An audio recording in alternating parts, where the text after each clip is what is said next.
A conferência a seguir foi realizada no auditório do IBAM, em Botafogo, no Rio de Janeiro, no dia 11 de março de 1995, no evento UFO Rio 7.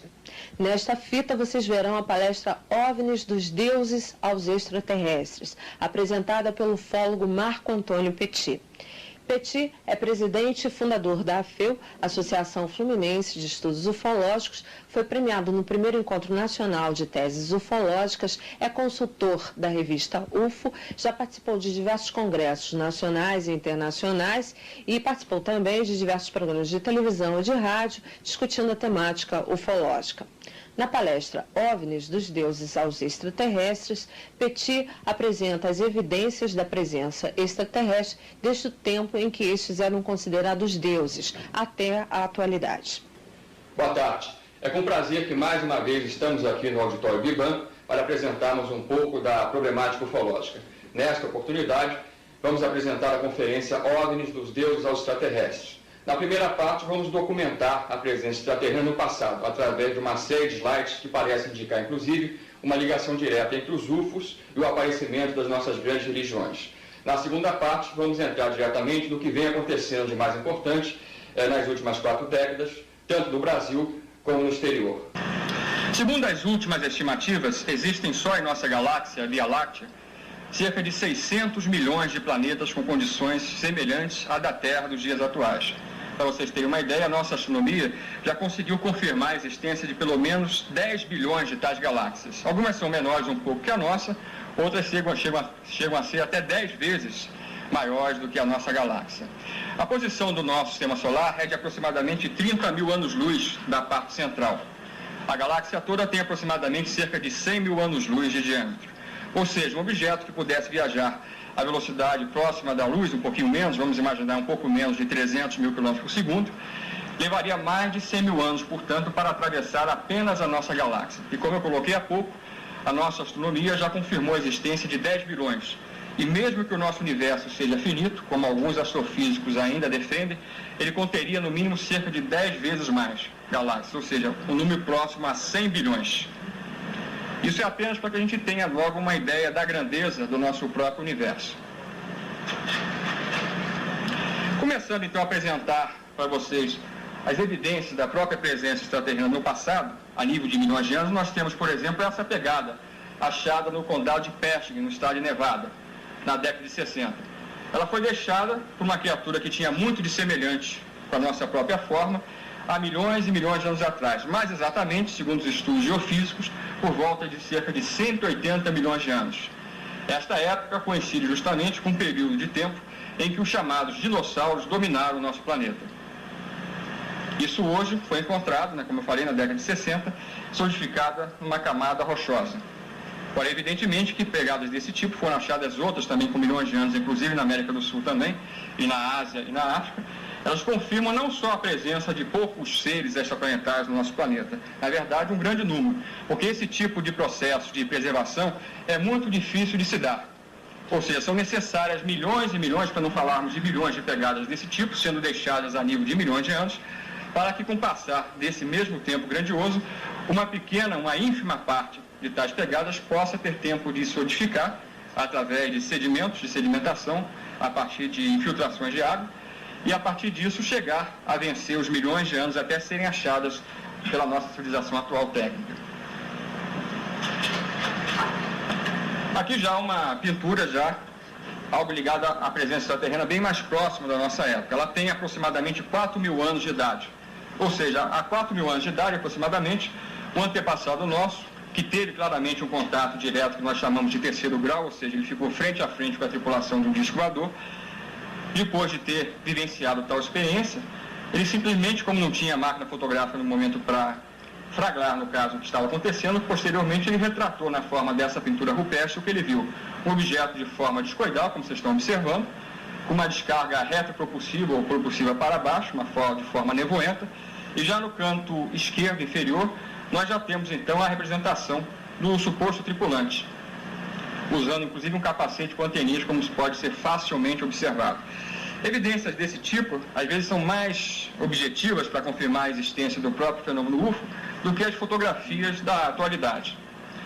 Há 4.000 anos, evidentemente, qualquer pessoa, para ter condições de pintar uma coisa desse nível, tem que ter estado realmente frente a frente com o próprio fenômeno UFO. Naquela época, o filme Contatos Imediatos não passava, né?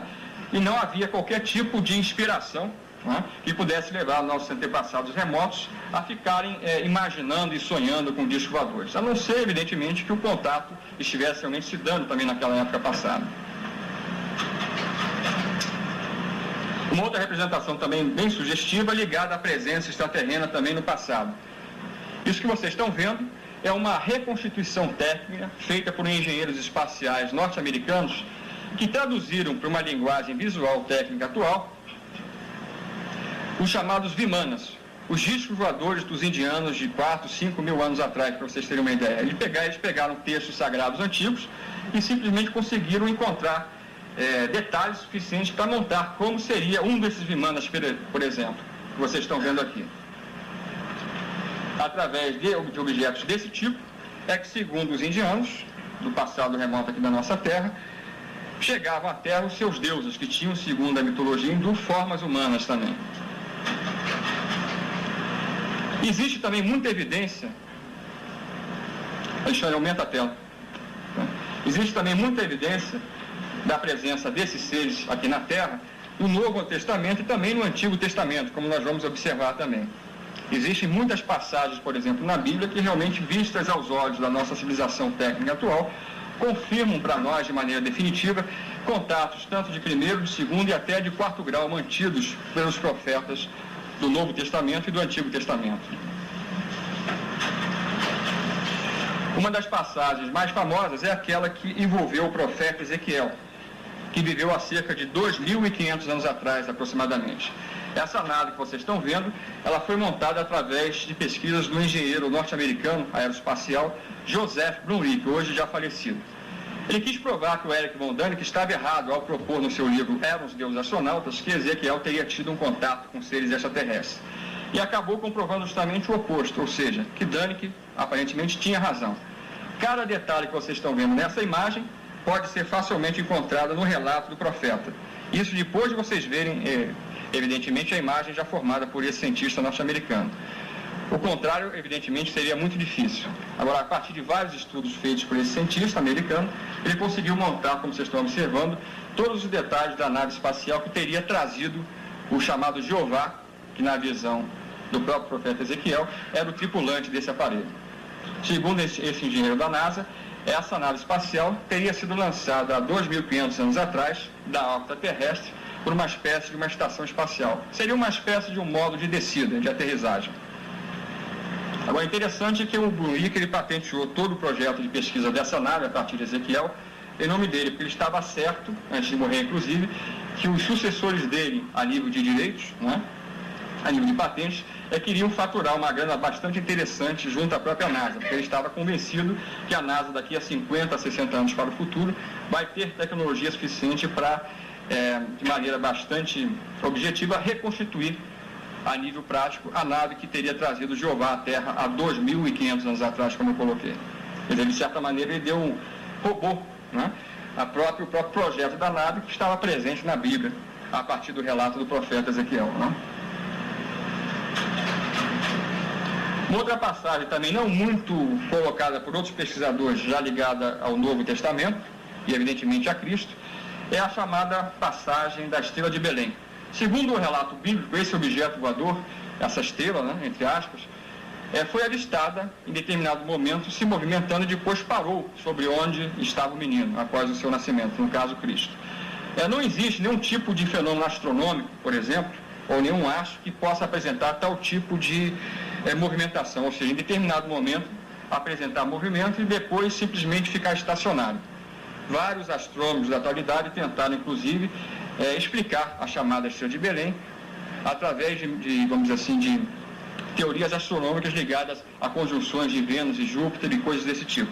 Só que nenhum tipo de fenômeno dessa área astronômica, como eu coloquei há pouco, poderia ter condição de explicar a realidade do que a Bíblia descreve. Se você for ignorar o que a Bíblia narra, ou que outros textos sagrados apócrifos também narram em relação ao mesmo fenômeno, evidentemente você vai estar fazendo uma ficção. Se você quer tentar uma interpretação, você tem que ser fiel ao próprio relato, evidentemente. E se a gente proceder dessa maneira, fica impossível explicar a estrela de Belém, a não ser dentro de uma visão ufológica, dentro dos nossos conceitos atuais. Repare nisso aqui. Isso foi pintado no ano 1350 em uma das paredes do monastério de Dečani, na Iugoslávia. É claramente um objeto voador, uma nave espacial tripulada por um anjinho. O interessante é que essa representação, aqui nós estamos vendo apenas um detalhe da mesma, é intitulada A Crucificação de Jesus Cristo. Ou seja, esse slide já foi mostrado na íntegra, né, na totalidade, em outras conferências aqui, na qual nós pudemos observar Cristo crucificado e esse objeto, em mais um segundo, sobrevoando a mesma região no momento da sua crucificação. Ou seja, cada vez mais são encontradas evidências mostrando que houve no passado também uma ligação entre Cristo e o próprio fenômeno ufológico. Isso há quase 2000 anos atrás. Reparem essa outra ilustração também, já agora ligando o fenômeno UFO à própria Virgem Maria. Reparem do lado direito de vocês na tela, aquele objeto voador.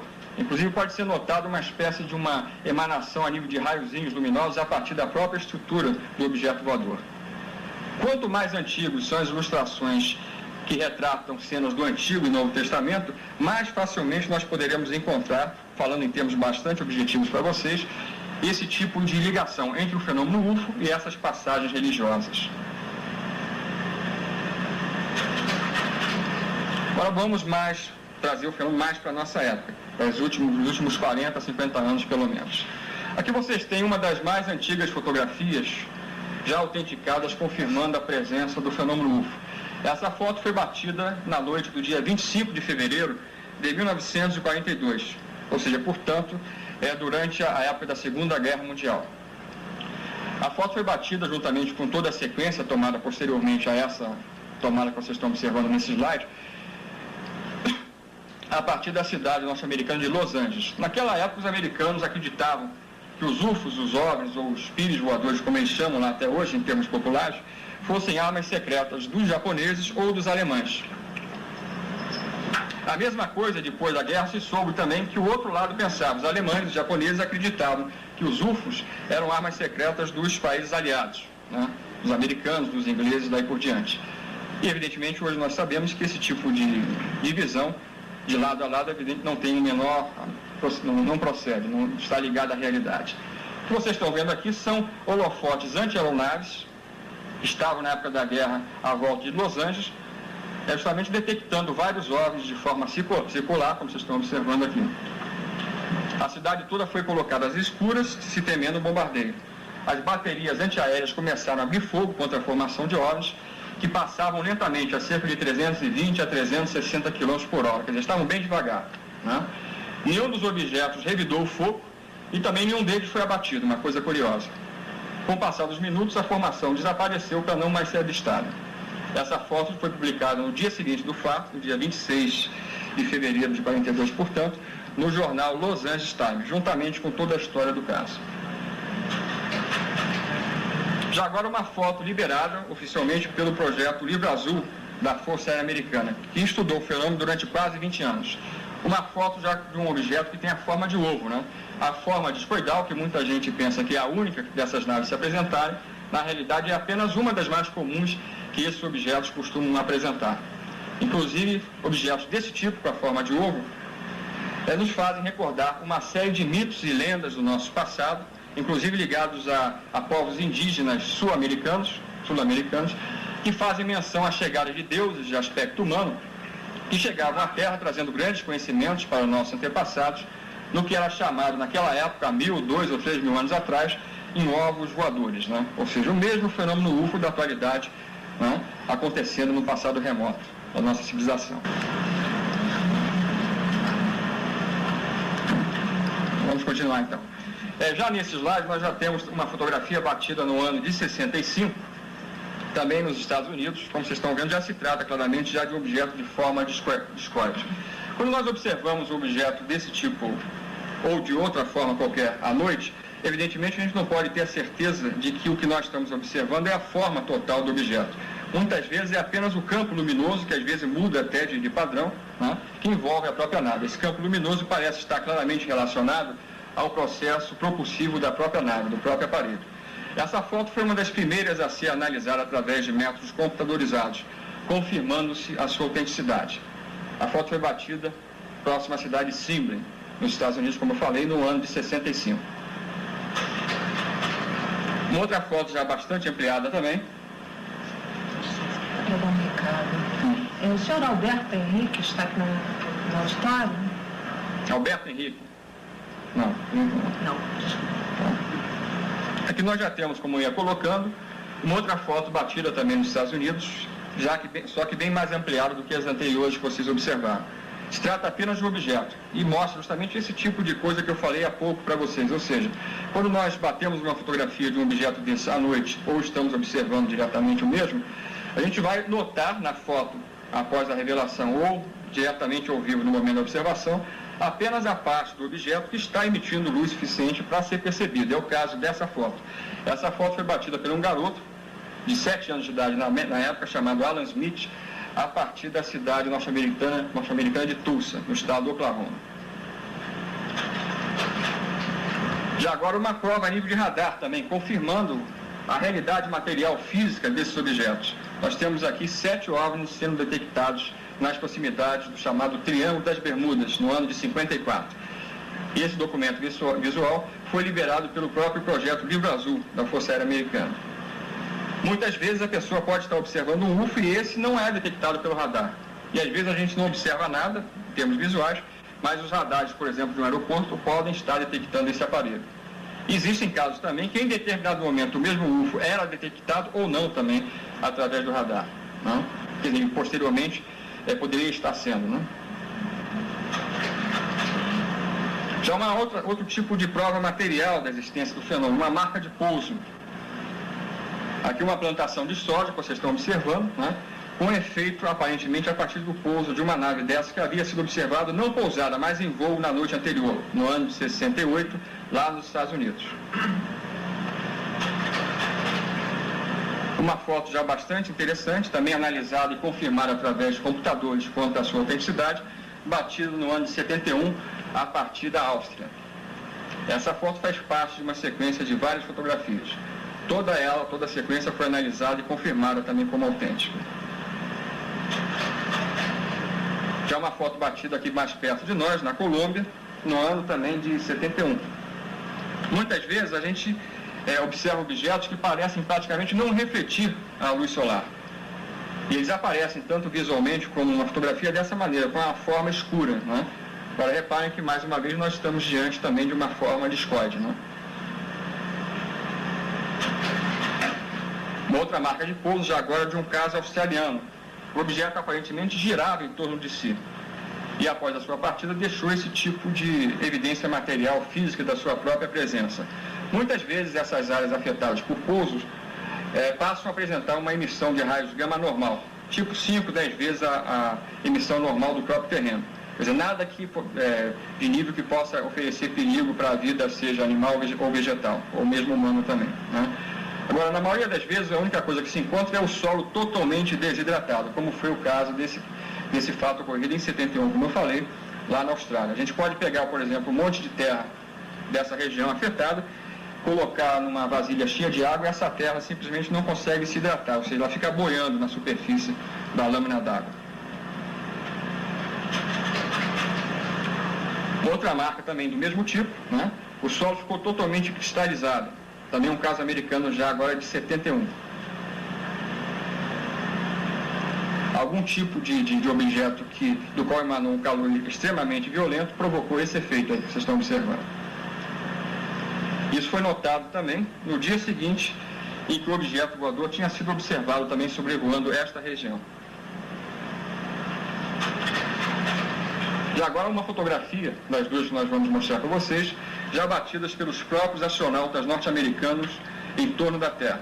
Esse objeto, visto aí na parte direita de vocês do slide, se aproximou bastante de uma das naves do projeto Gemini norte-americano. Foi aquele projeto que antecedeu o projeto Apollo, que colocaria o primeiro homem na Lua no ano de 69.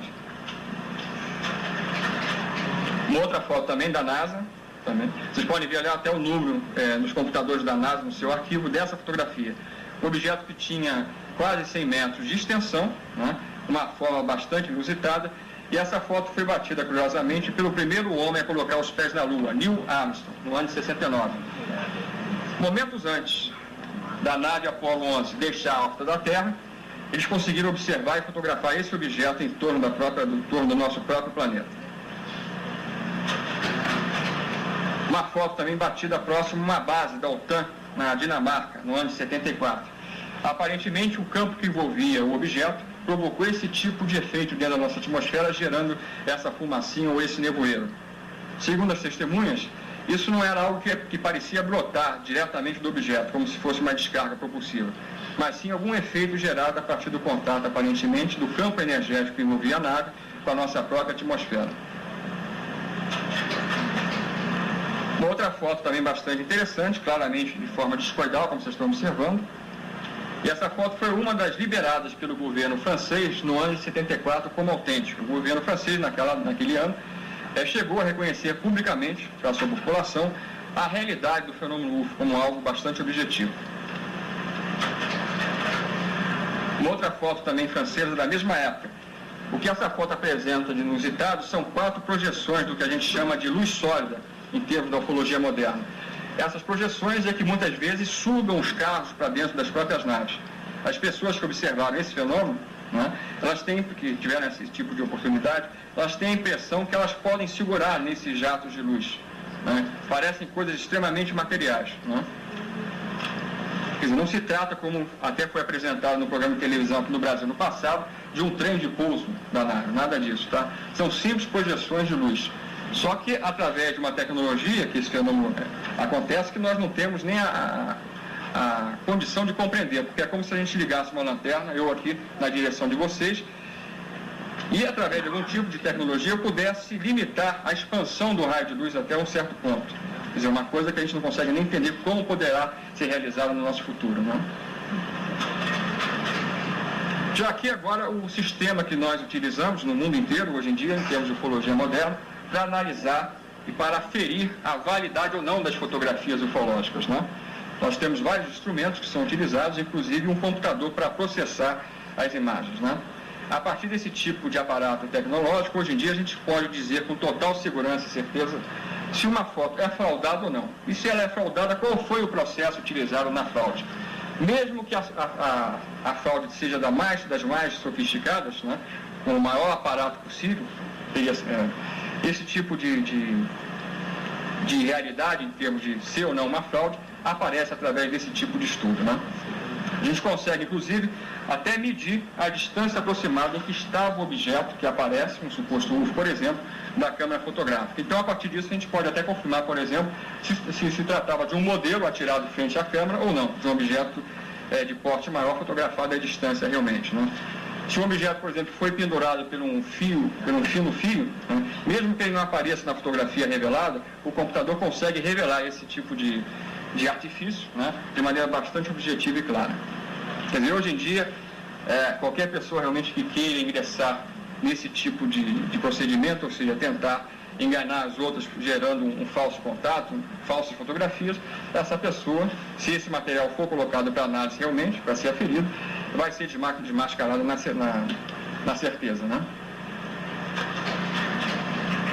Uma das fotos mais interessantes do mais polêmico caso de contato, né, da história da ufologia, o caso que envolveu o suíço Billy Meyer, Eduardo Meyer. O próprio Orlando vai fazer uma palestra agora por volta de 4h15, 4h20, depois que nós encerrarmos essa, detalhando parte da história desse caso. Não sei se vocês todos são leitores da revista UFO, mas no mês passado ela trouxe uma ampla matéria, que na verdade é um número praticamente especial, né, tratando basicamente do caso Meyer, com 2 artigos, né? Um de um pesquisador alemão bastante conhecido, chamado Michael Hesman, né, produtor de vários filmes e documentários ufológicos no exterior, e outro meu, né, como representante da comunidade ufológica, o Gevaer, editor da revista, me pediu que justamente escrevesse, fazendo as minhas últimas considerações sobre esse caso, né. Talvez essa revista ainda esteja ou possa ser encontrada nas bancas aqui no Rio, na atualidade.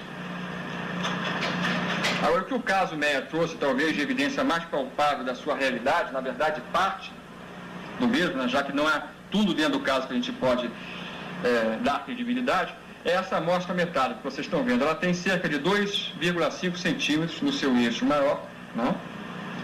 E ao ser analisada pela terceira vez pelo Dr. Marcel Vogel, ou melhor, terceira vez não, ela foi analisada em 2 laboratórios, um na Suíça, no laboratório de Eid, posteriormente no laboratório de metalurgia da Universidade do Arizona, pelo Dr. Walter Waker. Todos os estudos feitos nesses 2 laboratórios confirmaram que se tratava de um metal com características extremamente inusitadas. Agora, a análise principal, vamos dizer assim, a fundamental, a mais importante para nós, que confirmou de maneira definitiva a origem não terrestre dessa amostra metálica, dessa liga, foi feita já dentro dos laboratórios de pesquisas químicas da IBM, em São José, nos Estados Unidos, na Califórnia, pelo Dr. Marcel Vogel, que, para quem não conhece, né, a fama dele, foi simplesmente o desenvolvedor dos chamados cristais vivos, quer dizer, um dos maiores químicos da ciência moderna. E Vogel, a partir de estudar com vários instrumentos essa amostra, chegou a afirmar que ele não conseguia nem imaginar, depois dos seus estudos, como a nossa tecnologia no futuro poderá ser capaz de produzir uma liga metálica com tais características. Entre outras coisas inusitadas, que deixou Vogel boca aberta, nós temos o grau de pureza que cada um dos elementos químicos que entram na composição dessa amostra guardavam, apesar de estarem fundidos numa única liga. Foram encontradas também uma série de evidências que parecem confirmar que a liga foi fundida, ou melhor, foi sintetizada a partir de temperaturas abaixo de 0. E uma outra coisa também sem muita explicação dentro da nossa ciência atual, né? Quer dizer, uma coisa realmente impressionante. Se esse suíço realmente não teve parte dos contatos que ele alega ter tido, como uma amostra com tais características foi parar na mão dele, não? Voltando para algumas fotografias de UFO, nós temos aqui um caso argentino, em 73, também bastante interessante. Reparem que a forma do objeto e a própria conformação do mesmo na fotografia é basicamente a mesma daquele outro caso colombiano, daquela foto batida em Bogotá que eu mostrei agora para vocês alguns slides atrás, né? Essa foto também foi analisada, no seu negativo inclusive, confirmando-se também a sua autenticidade. Uma foto já batida em Indianápolis, no estado de Indiana, também nos Estados Unidos.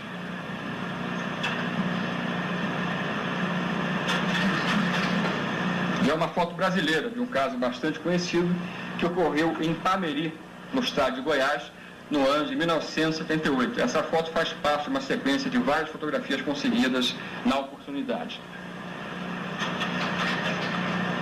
Uma das mais belas fotografias de formações de UFO já conseguidas na Espanha, em 78. Ao pôr do sol, 3 objetos de forma discoidal, extremamente luminosos, como vocês estão observando, foram vistos e fotografados na cidade de Barcelona.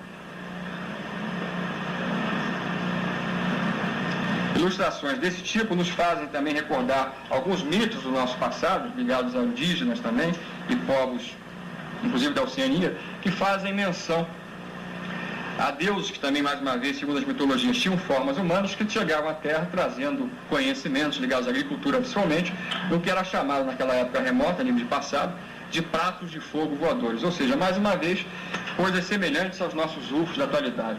Não só semelhantes, mas na realidade as mesmas coisas, né? Os mesmos objetos, basicamente. Existe também muita literatura dentro da ufologia, né, ligada às chamadas bases submarinas de UFOs. Aqui vocês têm justamente um material fotográfico ligado a esse tipo de área da ufologia. Nós temos aqui claramente definida a linha do horizonte marítimo. Essa foto documenta justamente a imersão de um objeto com a forma de fuso a partir das águas do Mar Adriático, em frente à cidade italiana de Pescara, no ano de 78.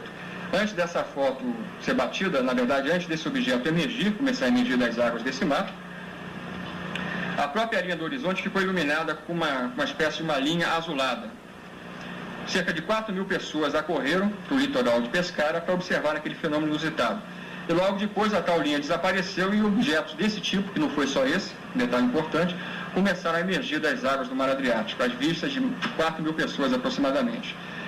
Esse fato aconteceu na mesma época, no mesmo período, no final de 78, início também de janeiro do ano seguinte, 79. Nesse período aconteceu o seguinte: vários pescadores começaram a desaparecer no mar de maneira misteriosa. Alguns ruídos misteriosos pareciam também brotar do solo, do terreno. A partir justamente do final de 78, uma grande onda de aparições de UFOs, não só com essa forma, mas também com a forma discoide, assolou a Itália, né?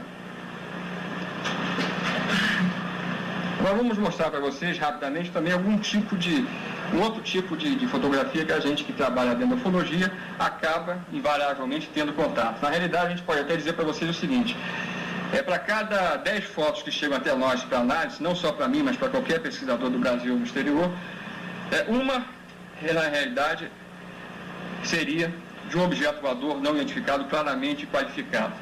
As outras 9 a gente pode dividir entre fraudes propositais, erros de interpretação do que aparece na foto, que a pessoa vê, pensa que é uma coisa, bate, e na verdade a gente descobre que era outra, né? E às vezes apenas um defeito fotográfico. A pessoa não viu nada, bateu a fotografia, apareceu um objeto de repente de forma discoidal na chapa, ou com outra forma mesmo, a pessoa traz até nós para que a gente dê uma opinião. Porque muitas vezes acontece o oposto também, a pessoa pode realmente não estar vendo nada, bateu uma foto de uma paisagem e de repente apareceu um UFO autêntico. A gente tem meios de confirmar se tratava realmente de um objeto que fisicamente estava lá para ser fotografado e não foi percebido antes ou não, né? Agora, nesse caso, aí alguém quer dar um palpite do que se trata? Nós temos a Lua, o planeta Vênus, e aqui um objeto esférico com um halo branco, e na parte central ele tem a cor alaranjada, bastante forte, né? Quem falou que é um furo aí? Isso aí foi o seguinte, o cidadão bateu uma foto da paisagem realmente muito bonita, depois pegou um alfinete, fez um furinho e mandou fazer uma nova revelação, uma nova cópia fotográfica. Aqui vocês têm a foto antes de ter sido forjada, ou seja, essa cópia foi feita antes do negativo ser manipulado. E aqui o negativo furado. Agora, o autor dessa montagem fui eu mesmo, tá? Só para explicar como o processo é feito, tá? Porque geralmente as pessoas que usam esse tipo de procedimento para fraudar, evidentemente, elas não vão entregar um negativo furado para análise, né? Tá? Às vezes até entrega, existem uns casos absurdos que a pessoa achava que realmente a gente devia ser um completo imbecil mesmo para não reparar numa coisa dessa, né? Chegou até a entregar mesmo, mas na maioria os negativos foram roubados, foram confiscados pelo governo e coisas desse nível, né? É claro que foto interessante essa. Se alguém quiser dar um palpite, agora quem já assistiu uma conferência minha aí em que eu dei a explicação dessa foto, aí não vale, é brincadeira. Essa foto foi me mostrada juntamente com uma sequência de aproximadamente 12 imagens, né? Por um funcionário da Eletrobras aqui do Rio de Janeiro, anos atrás. Ele disse o seguinte, que ele não viu nada no céu, estava batendo várias fotografias do bairro do Rocha, onde ele morava à noite, como vocês estão observando, com a máquina fixada no tripé, para obter paisagens bonitas, como vocês podem observar aqui, um visual bastante interessante. Não viu nada. Quando ele revelou as fotografias, apareceu em todas elas essa forma discoidal luminosa no céu. Ele já tinha acessado jornalistas da TV Globo e da Manchete que estavam interessados em contar a história, né?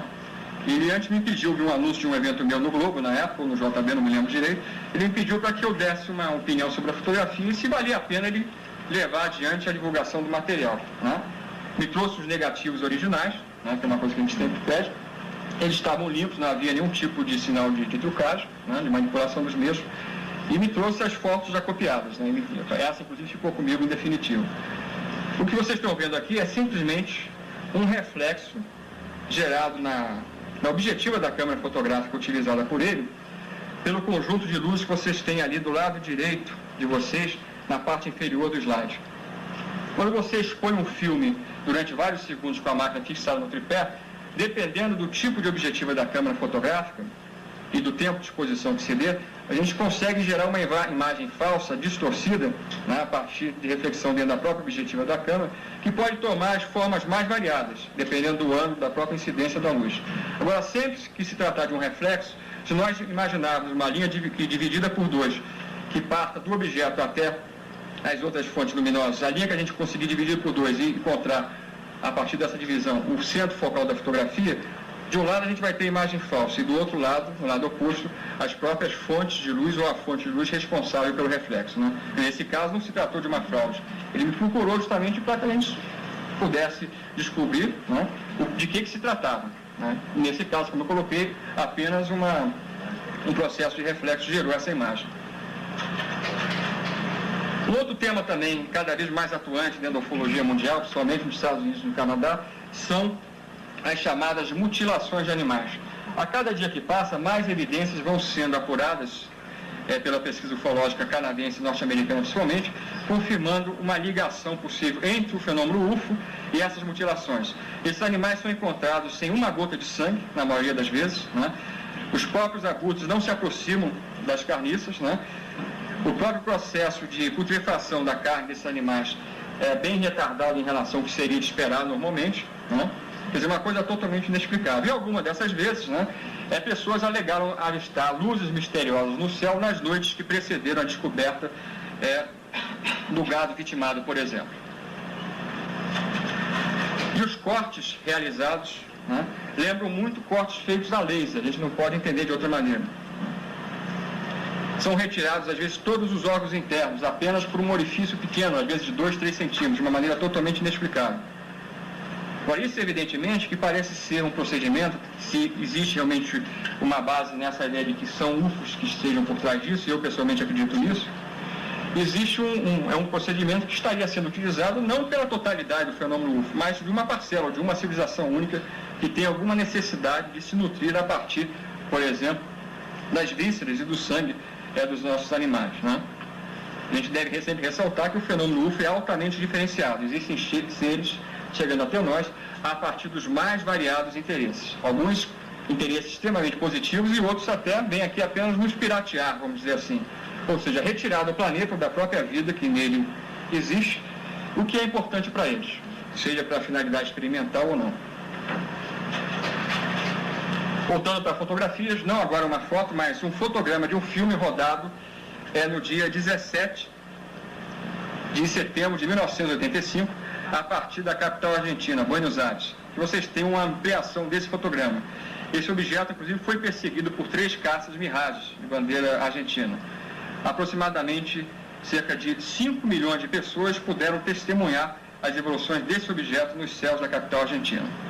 Os rádios, como o acontecimento durou quase 1 hora, os rádios e a própria televisão argentina começaram a noticiar que esse objeto estava evoluindo sobre a capital e depois também pelas áreas circunvizinhas. Então, muitas pessoas tiveram a chance realmente de ir até, vamos dizer assim, fora de casa, por exemplo, como o caso aconteceu à noite, outros estavam viajando, né, ou estavam na rua, e puderam testemunhar as evoluções desse objeto. A olho nu ele parecia, segundo as testemunhas em geral, como um ponto luminoso amarelo bastante intenso no céu.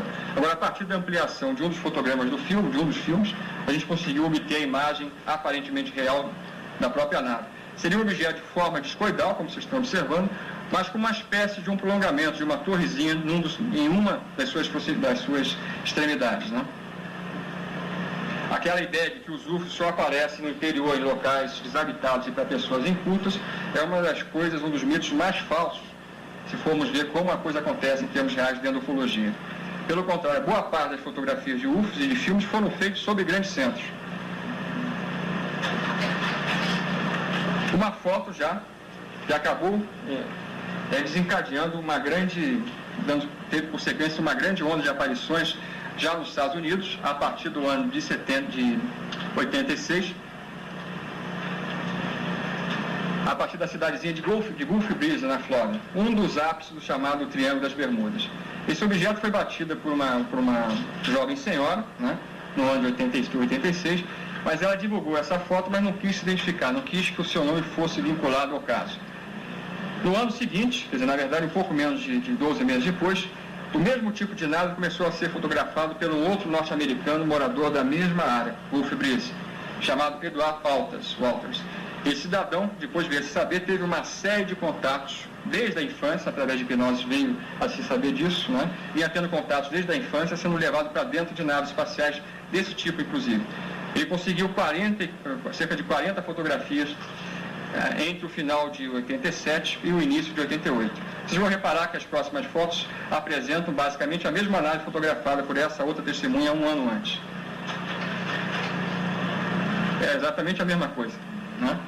Essas fotos foram analisadas exaustivamente por computadores porque é um dos casos, na atualidade, mais polêmicos nos Estados Unidos. Existe muita gente baixando o pau nele, falando claramente, mas todas as críticas até agora, depois de serem analisadas friamente, elas não encontram qualquer tipo de de respaldo, né, em termos objetivos, né? Essa análise, inclusive, foi filmada pelo mesmo contatado, Eduardo Walters. Agora aqui, uma outra aparição que ele fotografou mais de perto, nós podemos ver até o que parecem ser janelinhas, né? Para vocês terem uma ideia, em 87 e 88, né, pelo menos 200 pessoas, independentes dessas duas que bateram as fotografias, alegaram ter testemunhado as evoluções desse tipo de nave sob Gulf Breeze naquelas oportunidades. Apareceram também, em meio às observações, os OVNIs, naquele período, na mesma região, também marcas de pouso. Agora, nunca se viu os objetos pousados. Apenas no dia seguinte, às vezes de uma observação, se encontrava nas vizinhanças marcas desse tipo.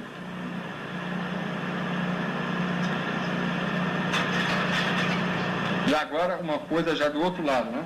Do Atlântico, lá na Inglaterra. A partir de 86, principalmente, começaram a aparecer marcas desse tipo, principalmente nos trigais, nas plantações de trigo lá na Inglaterra. Inicialmente se pensava que se tratavam de marcas de pouso, porque essa imagem, inclusive, é muito semelhante a outras marcas de pouso encontradas pelo mundo afora, inclusive no Brasil, né? Surgiram alguns meteorologistas que tentaram explicar isso da seguinte maneira: marcas desse tipo estariam sendo produzidas através de efeitos de roda-moinhos, né? Quer dizer, um fenômeno meteorológico.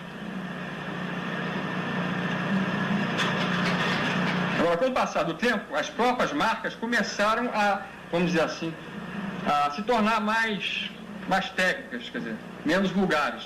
Então apareciam círculos afetados com outros subcírculos à volta, e outros menores também. Mas eles continuavam, esses mesmos pesquisadores ingleses, né, céticos em relação aos UFOs, afirmaram que se tratava, na realidade, do mesmo tipo de efeito de ventos em roda-moinho, né? E parece que o fenômeno que, na verdade, era o responsável por esse tipo, e ainda é, que as coisas continuam acontecendo ainda, então, querendo demonstrar que, evidentemente, isso não tinha base, começaram a gerar marcas mais complexas ainda. Evidentemente que nenhum roda-moinho ia fazer isso. São marcas gigantescas, né? Ou seja, essas marcas lá da Inglaterra, certamente não são marcas de pouso. Não são marcas de pouso, mas possivelmente são marcas que estão tentando transmitir algum tipo, talvez, de informação para a nossa humanidade, né? Alguma coisa que está sendo deixada lá para provocar na nossa própria humanidade, né, algum tipo de reflexão na busca de quem estaria por trás disso. O que a gente sabe, o que pode dizer para vocês é o seguinte: que não existe uma prova definitiva de que os UFOs são responsáveis por isso. Agora, coincidentemente ou não, em muitas das noites que precederam a descoberta dessas marcas lá na Inglaterra, pessoas das regiões afetadas alegaram ter observado estranhas luzes se movimentando no céu. Algumas dessas, inclusive, foram filmadas. Quer dizer, parece, é uma opinião que eu tenho também, como de outros pesquisadores do Brasil e no exterior, que deve existir uma ligação entre parte do fenômeno UFO e essas marcações. Surgiu até a versão, aqui no Brasil foi divulgada através de jornais, Globo, JB, por exemplo, aqui do Rio, que haviam sido descobertos os dois cidadãos responsáveis pelas mesmas. Cerca de 2 ou 3 anos atrás, dois ingleses, já um tinha 50, outro tinha 60 anos de idade, aproximadamente, eles alegaram que eles eram os responsáveis por isso, que eles faziam essas marcas com pranchas de madeira, arrastando nos trigais. Aí os cientistas, alguns deles da própria NASA, que estavam pesquisando o fenômeno lá na Inglaterra, pediram então que eles reproduzissem ao vivo os mesmos efeitos, já que eles eram os responsáveis. Eles evidentemente não conseguiram. Ou seja, esses dois cidadãos, o que eles queriam mais era aparecer realmente. Eles conseguiram, foram notícias até no Brasil, né? Aqui nós temos já dois OVNIs que foram fotografados em movimento da esquerda para a direita em relação a vocês, né?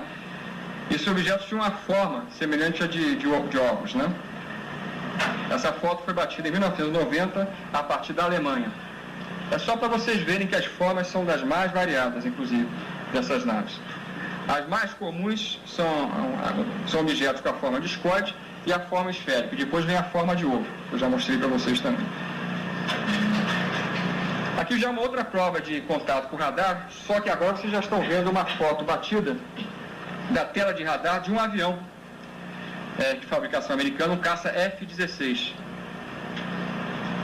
que estava perseguindo uma formação de UFOs na noite do dia 30 de março de 1991, na Bélgica. Aquele losango que está enquadrado por dois traços em sentido vertical, justamente é o sinal do próprio UFO, de um desses, o que estava mais próximo da aeronave, no caso, no momento em que a foto justamente foi batida da tela do radar. Os outros quadradinhos mostram as posições anteriores do mesmo UFO na tela de radar da aeronave. Esse caso acabou por levar, esse e outros que se deram dias antes e dias depois também, acabaram por levar, na realidade, o governo belga também a reconhecer que algo realmente de muito estranho estava acontecendo no seu espaço aéreo naquela oportunidade. A Bélgica realmente estava passando por uma grande onda de aparições no mês de março e de abril de 1991. Agora, o ano passado, no mês de outubro, colegas nossos do Centro de Pesquisas Ufológicas do Ceará, liderado pelo conhecido Reginaldo de Ataíde, né, amigo nosso, eles foram até a região da cidade de Baturité, no interior do Ceará, próxima a Quixadá, né, que é a cidade mais conhecida da região, para acompanharem uma suposta aparição da Virgem Maria, que havia sido anunciada por um vidente, que já alegava manter contatos com a mesma e receber mensagens mensalmente a partir da mesma região, né, a partir do chamado sítio Labirinto. Chegando lá, né, eles chegaram de manhã, e com o passar do tempo, cerca de 5.000 pessoas fiéis, extremamente crentes na aparição da Virgem, estavam lá, né. Quando deu um pouquinho antes das 2, o céu começou a se fechar, né, começou a soprar uma brisa bastante leve. A coisa antes nós tínhamos um calor extremamente escaldante lá, segundo o Reginaldo, e o histerismo começou a beirar, apesar de ninguém estar vendo nada, né. Agora, com o passar dos minutos, de repente, né, por trás das nuvens apareceu esse objeto que vocês estão vendo aí. Essa é a primeira fotografia batida pelo grupo de Reginaldo. Um UFO de forma discoidal, extremamente luminoso, emergiu por trás de uma das nuvens. Aí foi aquela convulsão geral entre os 5.000 presentes, né, entre as 5.000 pessoas presentes. A maioria delas alegava que os UFOs que estavam começando a aparecer alguns acreditavam que eram lágrimas da Virgem Maria, outros que eram pontas do rosário da Virgem que estavam caindo do céu, né? Aqui já é um objeto fora das nuvens.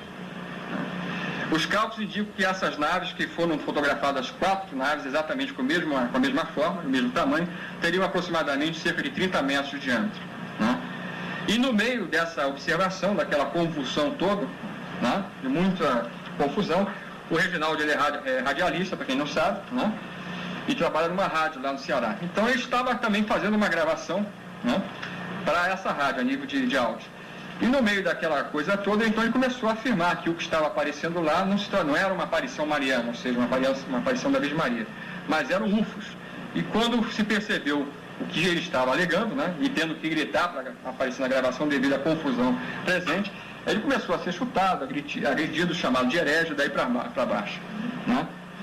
No meio daqueles 5.000 fiéis, ele afirmando que aquilo ali não tinha nada a ver com a Virgem Maria, mas eram UFOs, né? Isso que aconteceu no ano passado lá no Ceará é uma coisa que já aconteceu N vezes na história das últimas décadas, em vários pontos onde supostamente, a partir de videntes, se marcou aparições da Virgem Maria. O caso mais célebre desse aconteceu em 1917 em Portugal, né? A partir do dia 13 de maio, aí depois mensalmente, 3 crianças começaram a supostamente ter contato, né, com a Virgem Maria. E até que foi marcado um encontro para o mês de outubro, na verdade o último da série, né, no qual a Virgem teria prometido para as 3 crianças, né, um grande acontecimento, um grande milagre, que as pessoas poderiam ir para lá, que poderiam ver, né? E inicialmente apenas as 3 é que tinham a chance de ter o contato com a Virgem. O que aconteceu na hora marcada, no dia marcado, foi que apareceu um objeto de forma esférica, semelhante a um sol, que os fiéis, eram em número de mais de 50.000 na oportunidade, né, acreditaram que era simplesmente o sol que estava caindo sobre a terra. E começaram a se penitenciar, pedir perdão, da mesma maneira que aconteceu lá em Baturité no ano passado, para Deus, né, para Cristo, né, se diziam arrependidos e tudo mais. E, na verdade, o que aconteceu lá em Fátima, a partir das fotografias que depois foram conseguidas, né, que foram conseguidas na própria oportunidade, e por outros estudos feitos em relação a um grande número de depoimentos, foi um fenômeno UFO, né? Ou seja, aparentemente o fenômeno UFO, quando ele quer dar uma mensagem para atingir, vamos dizer assim, uma outra gama de pessoas, ele pode se revestir de qualquer tipo de roupagem, né? Algumas pessoas que estavam lá em Fátima, por exemplo, em 1917, não descreveram o que eles estavam vendo como nada ligado a uma aparição da Santa da Virgem Maria, mas sim descreveram tecnicamente o que eles viram, um objeto de forma esférica, luminoso, que tinha um campo que girava em torno de si. Esse objeto apresentava movimentos pendulares, da mesma maneira que muitos UFOs da atualidade, né? Foram notados efeitos sísmicos na região, da mesma maneira que quando os OVNIs se apresentam a baixa altura são também provocados. Quer dizer, existe todo um trabalho que foi feito por vários pesquisadores portugueses, lançado num livro que tem aproximadamente 600 páginas, cujo um dos autores que eu me lembro é Joaquim Fernandes. Eu conheci ele pessoalmente no Congresso Internacional em 79. E esse livro ele mostra, ponto por ponto, todas as evidências a favor da aceitação de Fátima como um fenômeno ufológico realmente. Né? Uma coisa impressionante. Vamos ver ainda mais umas outras fotos lá de Baturité. Aqui quando 3 objetos começaram a surgir por trás de outro grupo de nuvens. Todos eles tinham exatamente a mesma forma daquele primeiro que vocês viram.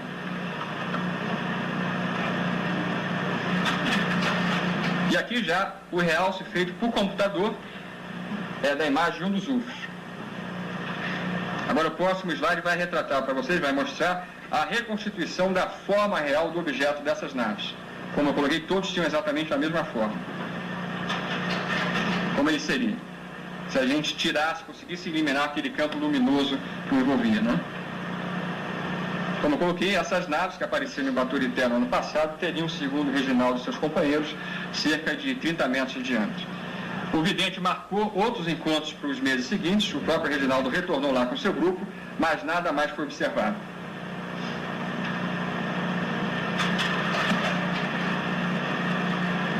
Já encerrando praticamente essa nossa conferência, quer dizer, que vinha ser uma introdução que a gente já usou em vários outros seminários, nós vamos passar rapidamente por alguns casos de contatos de 3º e 4º grau que servem para que a gente possa demonstrar claramente que as origens desses seres são as mais diversas. A própria maneira deles contatarem as pessoas mostra isso, além da própria morfologia diferenciada. Né? Aqui é um caso francês de 54, em que o objeto aterrou nas vistas de 2 homens e saiu uma criatura com esse tipo de conformação que vocês estão vendo. Todas elas geralmente têm a conformação humana, né? Mas com bastante diferenciação de caso para caso, a nível de detalhes. Né?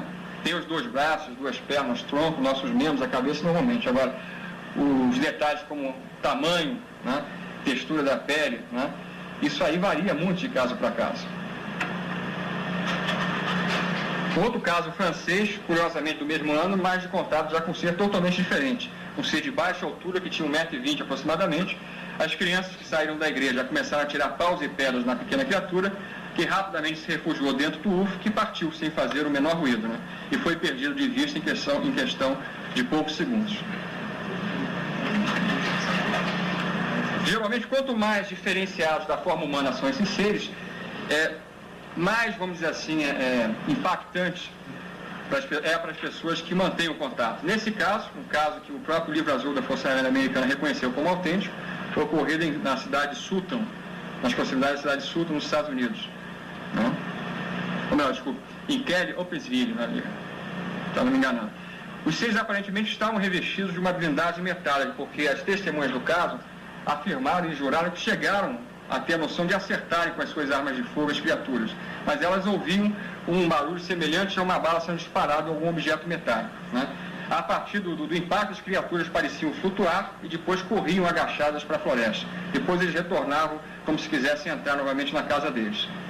E novamente outros disparos eram feitos. Isso aí durou vários minutos, até que a família, no momento em que as criaturas deram alguma trégua, né, se refugiaram nos seus carros e correram para a cidade e foram até a delegacia para contar o que estava acontecendo. Né? Já um caso em que houve algum tipo de troca de informação, um caso que envolveu o casal Barney e Betty Hill nos Estados Unidos, no ano de 61. Eles foram sequestrados para dentro de um UFO por seres que lembravam, de certa maneira, a forma humana. O mais importante dentro desse caso, a nível de informação, foi porque ele permitiu, a partir do seu estudo, a obtenção da informação do ponto de origem, aparentemente, da nave que contatou esse casal. Esse ponto seria um planeta em torno da estrela Zeta da constelação do Retículo, a cerca de 36 anos-luz da gente. Porque Betty Hill viu dentro da nave um mapa estelar. Ela conseguiu gravar esse mapa. E numa das hipnoses regressivas que foram utilizadas pelo Dr. Simon, um psiquiatra famoso americano na época, para reviver e testar a própria história do casal, ela conseguiu desenhar esse mapa estelar, que inicialmente não apresentava nenhum padrão lógico frente ao nosso conhecimento astronômico da época. Agora, a partir de projeções feitas com a utilização de computadores, e também inicialmente feitas por uma astrônoma amadora chamada Majorque Fish, norte-americana também, se conseguiu descobrir um padrão justamente presente, um padrão presente dentro desse mapa desenhado por Beth Hill. Esse mapa, simplesmente, ele retratava as estrelas próximas do nosso sistema solar, que, segundo a nossa própria astronomia, teriam condições de ter vida. Aquelas que a nossa própria ciência alega que não teriam condições, não fazem parte, curiosamente, do mapa Hill, né? E esse mapa mostrava claramente um ponto de partida da nave, ou seja, o tal planeta em torno da estrela Zeta da constelação do Retículo, como eu fiz menção, né? Quer dizer, uma simples dona de casa teve acesso ao mapa estelar que a astronomia da época não tinha ainda realizado, né? Na realidade, as descobertas feitas nos anos seguintes, a nível de astronomia, é que puderam confirmar a validade desse mapa, inclusive. Os dois foram submetidos a uma série de exames, né? E uma das fases mais curiosas, no caso que envolveu o casal Hill, foi que o Barney Hill usava dentaduras. Ele foi examinado antes em relação à boca e retiraram a dentadura dele. E depois começaram a bater nos dentes de Beth Hill. Ela chegou e reclamou disso para o ser, né? Por que você está batendo? Aí o ser, telepaticamente, a comunicação foi sempre telepática, disse o seguinte, que eles não entendiam por que os dentes dela não eram removíveis como o do marido dela, né? Aqui um caso brasileiro já, um dos mais importantes para nós que nos interessamos no problema da ufologia no passado. O caso Carran, que se deu em 76 com o casal Bianca e Hermínio Reis. Eles foram sequestrados próximo à cidade de Matias Barbosa, no interior de Minas Gerais, por seres que tinham um aspecto humano, mas uma estatura mais avantajada, girando em torno de 2 metros. Através de um equipamento de tradução simultânea, o casal recebeu, entre outras coisas, informações detalhadas da verdadeira história da humanidade. Foi afirmado para esse casal que a nossa humanidade simplesmente seria descendente de um processo colonizador, realizado aqui há milhões de anos atrás por essas mesmas raças, ou melhor, por algumas das raças que ainda hoje nos visitam. Depois da colonização ser realizada, a coisa continua evoluindo aqui normalmente durante milhões de anos, até que, de repente, o nosso Sol aumentou a sua atividade, gerando cataclismos violentíssimos aqui na Terra. A civilização por eles aqui implantada teria sido destruída, e os poucos descendentes daquele cataclisma, segundo esses seis, têm afirmado não só para esse casal, mas também para outras pessoas que eles contataram no Brasil e no exterior também. Segundo esses seis, aconteceu o seguinte: os sobreviventes do cataclismo começaram, melhor dizendo, a gerar uma descendência degenerada, ou seja, os seus filhos já nasciam com problemas genéticos. O homem começou a regredir biologicamente, segundo esses seis têm afirmado. Eles afirmam que alguns dos nossos supostos ancestrais semiescos justamente apareceram na Terra não a partir de evolução de criaturas mais primitivas para mais avançadas, mas sim a partir de um processo de degeneração biológica pelo qual nós passamos em passado remoto. E eles falam que desde essa chamada queda do homem, eles continuam a manter contato com o nosso planeta, esperando que o homem atinja o nível, né, necessário para que ele possa compreender na verdade, quem são esses que estão nos visitando hoje, e a partir disso compreender também quem somos nós, ou seja, parte deles que aqui ficou, degenerou, e depois passamos pelo novo processo de evolução, tanto biológico inicialmente, como técnico também. Eles chegaram a colocar, né, de maneira velada, de certa maneira, para esse casal, que também são os responsáveis pelo aparecimento das nossas grandes religiões, ou seja, contatos no passado inspirando, vamos dizer assim, o sentimento religioso de povos do passado. Esses contatos não eram feitos com esse objetivo, eram feitos para a passagem, segundo eles tentam colocar, para a passagem de conhecimentos técnicos e sociais para ajudarem a própria humanidade a evoluir mais rapidamente, né? Mas, evidentemente, seres com essa capacidade tecnológica, chegando aqui na Terra há milhares de anos, ou centenas de anos pelo menos, evidentemente só poderiam ser encarados como deuses, né? Como foram na verdade.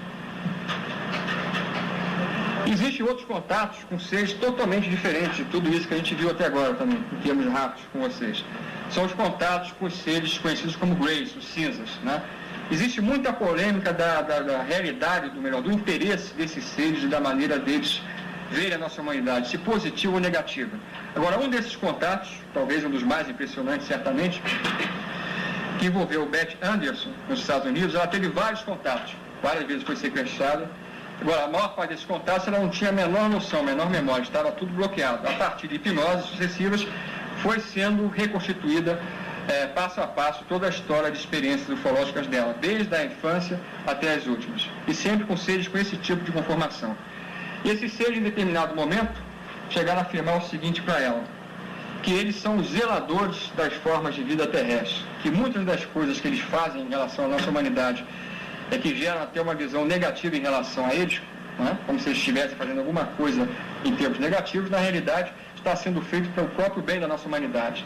Eles chegaram a alegar que o homem da Terra, né, ele está caminhando para um processo de se tornar estéril, e que essas intervenções genéticas, experienciações genéticas que eles estão fazendo, estão sendo realizadas justamente para tentar minorar esse tipo de problemática que a gente está começando a desenvolver, né? Isso pode ser só uma história contada por esses seres, ou não, né? O futuro dirá, né? Uma das coisas mais impressionantes que foi mostrada para Beth Anderson, dentro de uma dessas suas experiências, é o chamado Museu do Tempo, como ela passou a denominar. Foi mostrado, né, dentro de uma espécie de uma instalação subterrânea que esses seres teriam aqui na Terra, uma espécie de um museu praticamente vivo, essa era a ideia que ela tinha, mostrando vários povos da Terra com seus representantes ao longo dos últimos milhares de anos, como se eles estivessem ali congelados um a um, índios, povos que viveram na Terra 6, 4, 3 mil anos atrás, né? E aqui vocês têm uma ilustração que tenta retratar isso, né? Exemplares, né? Ela não pôde afirmar se eram realmente seres humanos na época que estavam de alguma maneira preservados ou não, mas eles passavam esse tipo de impressão, uma impressão muito viva realmente que se tratavam de seres humanos ali de alguma maneira preservados, como se fosse uma sequência mostrando passo a passo a evolução da própria espécie humana e da cultura terrestre ao longo dos últimos milhares de anos, né? Aqui vocês têm justamente um dos momentos que Beth Anderson reviveu dentro de uma das hipnoses. Ela foi levada para dentro de uma dessas naves, depois para uma base, e lá, uma base desses seres, e lá ela viu um feto sendo retirado de uma mulher terrestre, né? Então, nesse momento, é que ela perguntou por que eles tinham que fazer aquela coisa terrível, né? E foi dito para ela justamente o seguinte, que ela havia sido levada naquele dia justamente para presenciar aquilo e receber a explicação de um porquê daquele tipo de fato que, segundo eles, estava sendo feito em larga escala aqui, frente à nossa humanidade. Então, tiraram o feto, colocaram dentro de um recipiente, como vocês estão vendo aqui, né? Os olhos do feto foram circuncisados, né? E esse, como vocês estão observando aí, o slide tenta passar, a criaturazinha ficava dentro de uma espécie de um tubo, né? Com alguma forma de líquido, né? Daí é que foi dito para ela que justamente isso estava sendo feito justamente com o objetivo de preservação da própria forma humana aqui na Terra, né? E esses seres afirmaram o seguinte, que esses fetos, com o passar do tempo, se tornam eles mesmos, ou seja, eles estavam indicando, na verdade, que a própria espécie deles, né, de certa maneira, estava atualmente sendo gerada e sendo mantida a partir desse tipo de geração híbrida de seres, né? Parte, vamos dizer assim, extraplanetária, parte humana. A gente está chegando ao final dessa parte introdutória, a gente vai fazer um intervalo de 15 minutos, né? E nós vamos retornar então para a palestra do Orlando, e em seguida a gente vai fazer a nossa palestra principal de hoje, intitulada Áreas de Incidência, né? A visão que a gente gostaria de deixar para vocês é o seguinte, o fenômeno ufológico não é algo para que a gente acredite nele simplesmente, a gente deve procurar informações e para avaliar se a coisa merece realmente credibilidade ou não. A gente não está buscando aqui uma crença ou levar vocês a acreditar em alguma coisa, né? O importante é vocês buscarem informações para aí sim terem uma noção se a coisa é realidade ou não. E outra coisa que é fundamental para nós é a seguinte ideia, se o fenômeno UFO a nível de totalidade fosse uma coisa negativa para a nossa humanidade, certamente a gente não estaria aqui ainda hoje, né? Vivendo com certa liberdade, como a gente pensa pelo menos, né? Porque nós sabemos que o fenômeno ufológico vem acompanhando a nossa humanidade há milhares, para não falarmos de milhões de anos atrás, né? É certo também que existem, e podem existir, devem existir, em termos até lógicos, ser fácil de ser aceitado, determinadas civilizações que podem ter um nível tecnológico bastante avançado que permita a essas civilizações chegarem aqui, mas não tem uma evolução técnica, uma evolução espiritual compatível, né? Ou seja, eles podem chegar aqui com o mesmo tipo de objetivo, às vezes predador, que nós poderíamos ter se chegássemos até um outro mundo que tivesse vida, por exemplo. Né? Eles poderiam estar aqui, alguns deles, vindo aqui simplesmente, como eu falei há pouco, nos piratear, levando o que a Terra pode oferecer, seja em termos físicos ou até biológicos, né? Em termos geológicos ou não. Essa é a nossa ideia. O fenômeno ufológico ele tem várias gamas, né? São vários aspectos diferenciados, né? Agora, eu acredito piamente, né, não a partir de uma crença fundada em nada, mas a partir de toda a pesquisa que eu realizei até hoje na minha vida, que nós temos que nos preparar realmente para um momento em que uma parcela do fenômeno UFO, justamente essa parcela ligada a seres de aspecto humano, vai fatalmente se aproximar de maneira definitiva. Esses seres têm afirmado o seguinte, ou seja, como eu coloquei há pouco, que nós somos descendentes de grupos deles mesmos. Ou seja, o que está sendo feito, pelo menos por parte desses seres que chegam até nós na atualidade, é um processo de preparação da humanidade para que a gente possa retornar ao convívio de uma espécie de comunidade cósmica da qual nos afastamos do passado, segundo esses seres mesmo declaram, a partir dos tais cataclismas. Tá? Obrigado pela atenção, a gente vai ter um intervalinho de 15 minutos e retornamos para a programação que vocês receberam em casa realmente.